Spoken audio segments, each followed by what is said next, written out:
You've seen the highlight clips and record books, but the story of a perfect rookie season always runs deeper than touchdowns, tackles, or trophies. Today, we'll dig into 10 dazzling first years and uncover the hidden bends that turn each one from a fairy tale into a thrill ride with sharp corners you never saw coming. Randy Moss burst onto the scene in 1998 and made veteran corners look like JV practice dummies. Every deep ball felt like a video game cheat code, and by week 13, he was on magazine covers next to words like unstoppable and alien. 17 touchdown grabs and 1,313 yards became the new gold standard for rookie wideouts. But even that year, coaches whispered about fines for missed meetings and late arrivals that hinted at a stubborn streak. Moss once told reporters he plays when he feels like it, which terrified old-school staff. After year 4, the tension turned real. During Minneapolis rush hour, he aimed his car down a blocked street, nudged a traffic officer half a block, and got booked for minor weed possession on top of an assault charge that was later reduced. Headlines blared, "Super talent or super brat?" The world learned speed can beat double coverage, but it can't outrun flashing red lights, and Moss would spend the next decade juggling jaw-dropping catches with moments that nearly cost him it all. Eric Dickerson's 1983 rookie campaign looked like a steam engine with no brakes. He steamrolled defenses for 1,808 rushing yards and 18 touchdowns. Still untouched rookie records. Fans loved the upright running style, the neck roll, and those giant goggles that made him easy to spot even from the bleachers. Yet, 2 summers later, the same star who never seemed to pause on the field refused to step on it. Dickerson skipped 47 straight days of training camp, demanding a massive raise and a $4 million insurance policy to shield him if his knees exploded under all that pounding. The holdout ended in a record contract, but it changed the way every owner looked at workload and dollars. Teams realized a rookie hero could lock them in the freezer the moment he felt underpaid. 2 years later, tired of front office tension, the Rams traded him to the Colts mid-season. He kept racking up yards, but that rookie shine had morphed into a lesson. In pro football, numbers sell jerseys, but leverage sells everything else. Jim Brown's 1957 rookie year still stands alone. He ran through 942 yards and 10 touchdowns in just 12 games and became the only first-year player ever crowned league MVP. Even Hollywood called, casting him in films while he was still breaking tackles on Sunday. But applause soon shared space with police sirens. Across the 1960s, 70s, and 80s, Brown faced a string of assault accusations. Some dropped, others ending in fines or short jail stints. He balanced community work and civil rights activism with court dates that chipped away at the myth of untouchable greatness. By the time he hit the Hall of Fame, fans argued at barbershops, was Jim Brown the purest runner ever, or a legend whose off-field choices left scars that trophies can't erase? His rookie feat stayed in the books, but his story warned that being the hardest hitter on the field doesn't excuse hits off it. Lawrence Taylor stormed into 1981 like a bolt out of dark clouds. Offensive coordinators rewrote game plans on napkins during halftime because nothing stopped his edge blitz.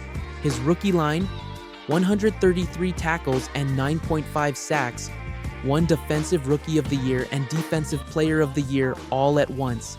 Yet inside that same whirlwind season, Taylor tried cocaine for the first time.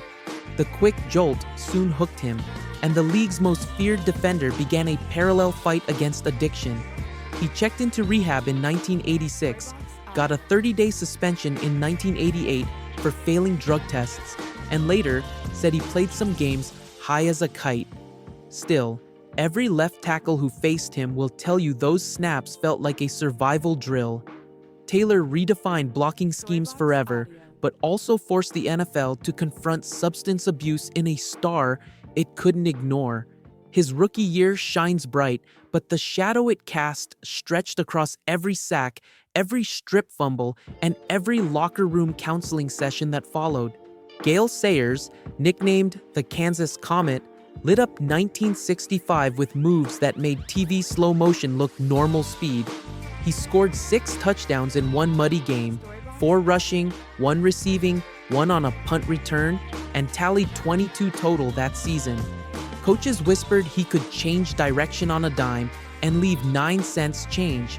But football can be cruel. In 1968, a vicious hit shredded ligaments in his right knee. Surgery saved the leg but stole precious explosiveness.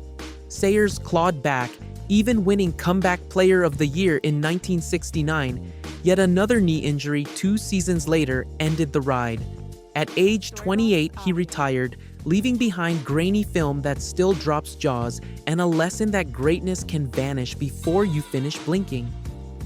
Dick Night Train. Lane arrived as a 25-year-old rookie in 1952 after Army service and a failed tryout with the LA Rams that left him hitchhiking to Detroit. He made the Lions pay attention by picking off 14 passes in a 12-game season, a record untouched over 70 years. His tackles were even louder. Night Train's signature necktie clothesline caught ball carriers across the throat and left them spinning. The league soon banned the move for safety, but Lane felt no remorse.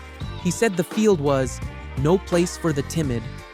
He never hit 14 picks again, yet his rookie explosion forced the NFL to weigh showmanship against safety. One season etched him into 2 histories: greatest ball hawk and catalyst for a new era of player protection.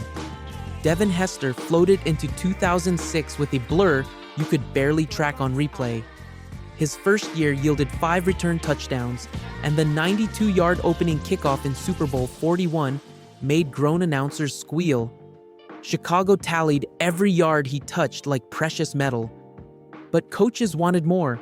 They tried molding him into a standard wide receiver. For 3 seasons, Hester ran crossing routes instead of weaving through blockers. He later confessed he felt handcuffed, stating returns were his art, but those plays grew rare. In 2014, he moved to Atlanta, setting the all-time touchdown return record, yet the Bears' years left a bittersweet taste. His rookie thrill taught that turning a rare talent into something ordinary can dim both the player and the fans who loved that first spark. Puka Nacua's 2023 breakout barely made preseason blogs. Drafted 177th, he lugged his own pads to practice hoping to land on special teams. But an injury to star Cooper Kupp cracked the door, and Puka kicked it down with 119 yards in Week 1. Then, a record 15 catches in Week 2. By season's end, he'd logged 105 receptions and 1,486 yards, smashing rookie marks set by legends. Away from cameras, Puka's life feels just as full.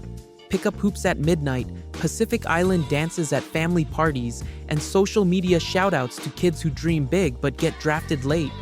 He once said football is one chapter, hinting at overseas basketball or coaching down the line.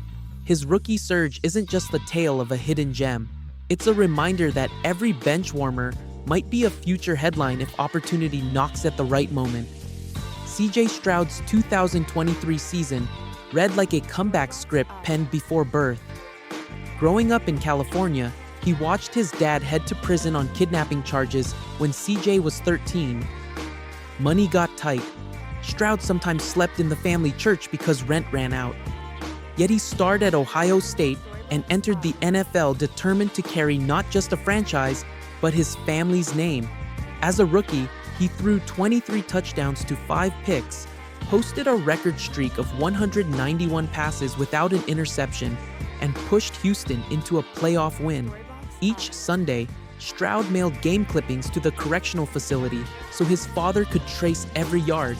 He told reporters his goal was to change what the Stroud surname means. Touchdowns are his current currency, but redemption is the paycheck he wants most. Jaden Daniels shot through 2024 like a dual-threat meteor. After transferring from Arizona State to LSU, he won the Heisman with video game numbers: 50 total touchdowns, and 4,900 combined yards.